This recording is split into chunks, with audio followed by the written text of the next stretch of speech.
Hi, I'm Victoria. Welcome to my channel.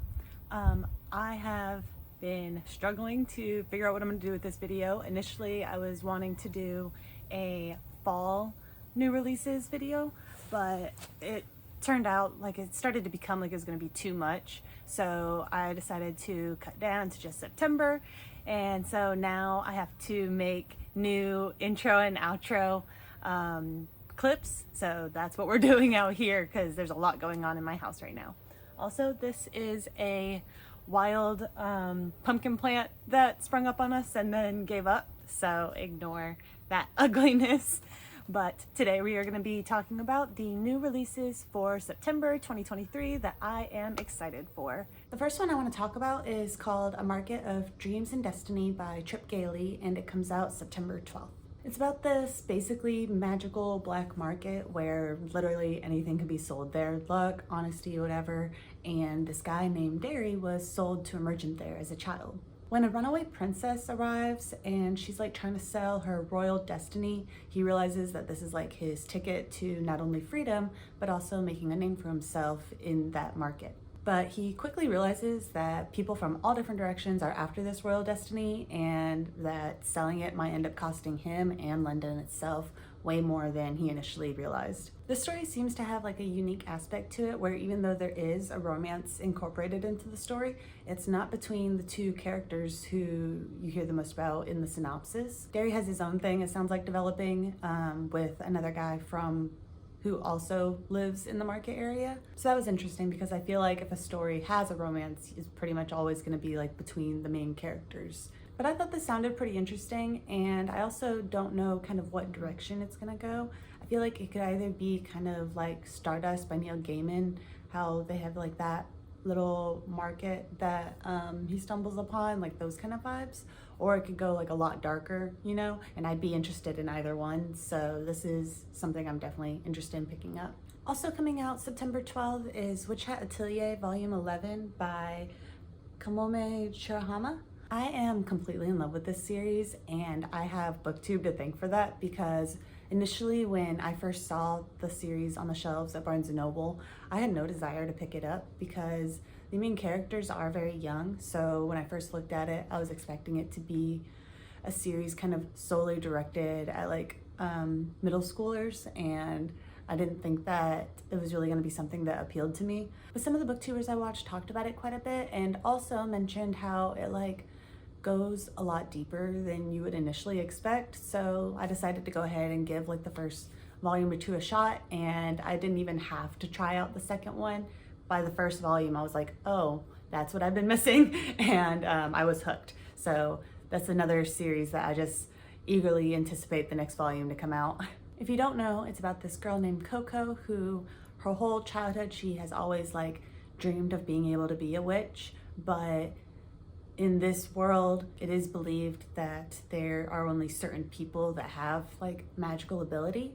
And so if you don't, you just don't, and you're never going to be able to do that. But she stumbles upon the truth that magic is actually completely accessible, and she ends up giving it a shot herself. Some things happen and she gets integrated into the world of witches and has to start like learning that world, but also like how to get stronger so she can achieve her goals. And it's a very emotional story. It does an interesting job of being like sweet with like kind of slice of life vibes, but then also hitting you with like the more serious stuff kind of intermingled, and giving it a very emotional undertone as well. So it just makes the whole thing really enjoyable. This next one I want to talk about isn't really a new release, but Fury Song by Rosaria Munda comes out in paperback form on September 19th, and I'm really excited for that because I happen to have the first two books in paperback. But yeah, so that is the third and final book in the Aurelian cycle. I feel like the series has been getting like a lot of new fame due to like a lot of new videos where they're like, if you like this, try this, in regards to Fourth Wing.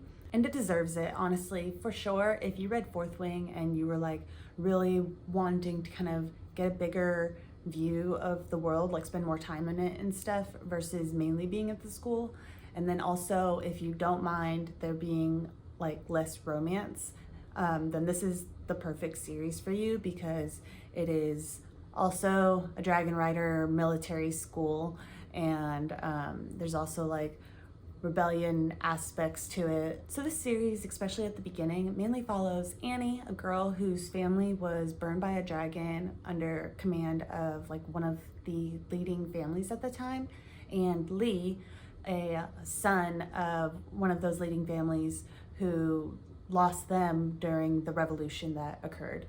And so Annie and Lee grew up in an orphanage together and ended up becoming best friends and kind of like rivals and everything. And their histories with each other, while there might be like some off days, generally don't cause any problems between them until survivors of the revolution like reemerge and are out for like revenge for their leadership being taken, but also for the family that they lost.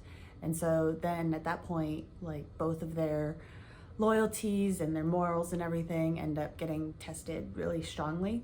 And this series does a really good job in like the political portrayal, I guess you could say, just kind of like everything to do with running a kingdom, especially in the middle of war times. So it just has like a lot of really impactful scenes that kind of make you think like, oh, what do I think is right? Like, are they doing the right thing? Is that the only thing they can do, you know? And trying to figure out where I guess you stand on what they're doing. But it is really well done, and the character development is great, and I just enjoyed it thoroughly. I'm really excited to have the third one, so that way I can have like the full series on my shelf, because I did not want to have to buy like hardback copies just so that way I could have the third one. So I've been eagerly waiting for the paperback just to come out.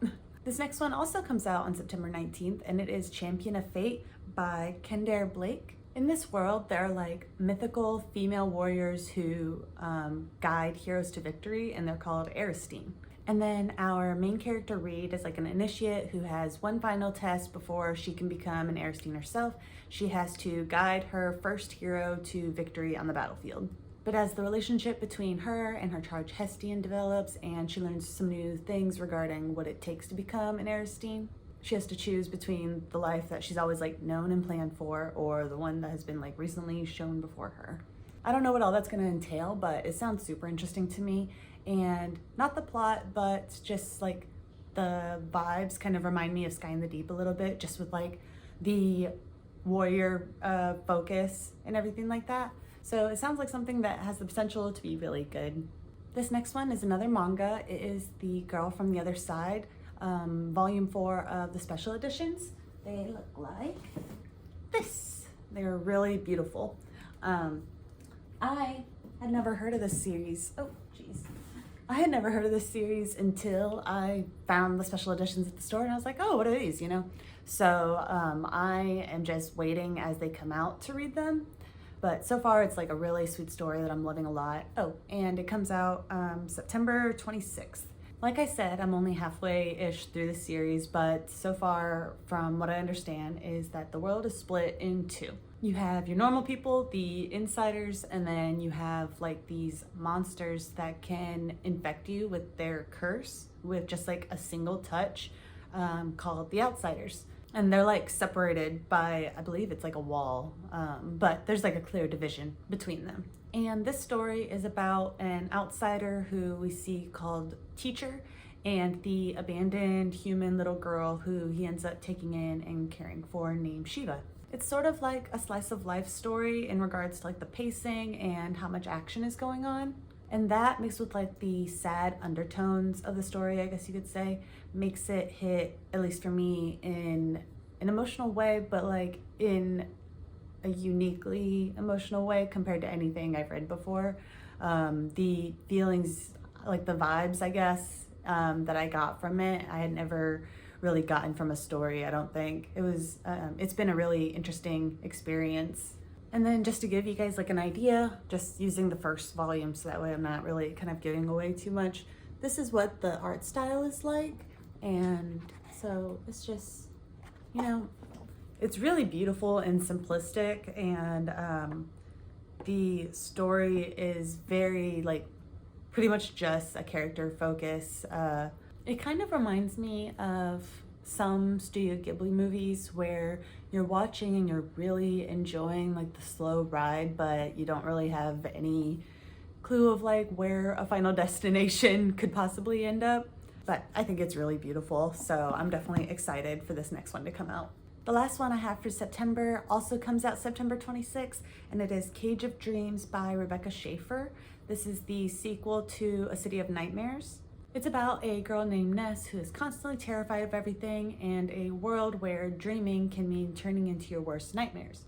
And to combat this, it is normal to take like supplements, like medication, or something in the water, in the city water, to make it so that you sleep without dreaming, but that's not always possible, and it is still a very like severe danger that everyone's facing. So because of the dangers of this world, Ness is trying to make sure that her place is secure at her safe haven that is possibly a cult. She's getting involved in explosion and also befriending this guy who's a vampire who she is always thinking wants to eat her. And when I read that first book, I was really conflicted. I basically loved like every aspect. The main character was unique, the world building was like really beautiful and fascinating, and it also had some like really emotional moments. The only thing that put me off at all was that there was a few scenes where like the main characters, like different ones, would go on these like strange monologues. And I don't want to say what they were about in case of like spoilers or anything like that, but it was kind of weird to me. However, I am still very excited to check out the second book. That is the last of the new releases for September that I wanted to talk about. Thank you guys so much for watching. Have a great day. Bye.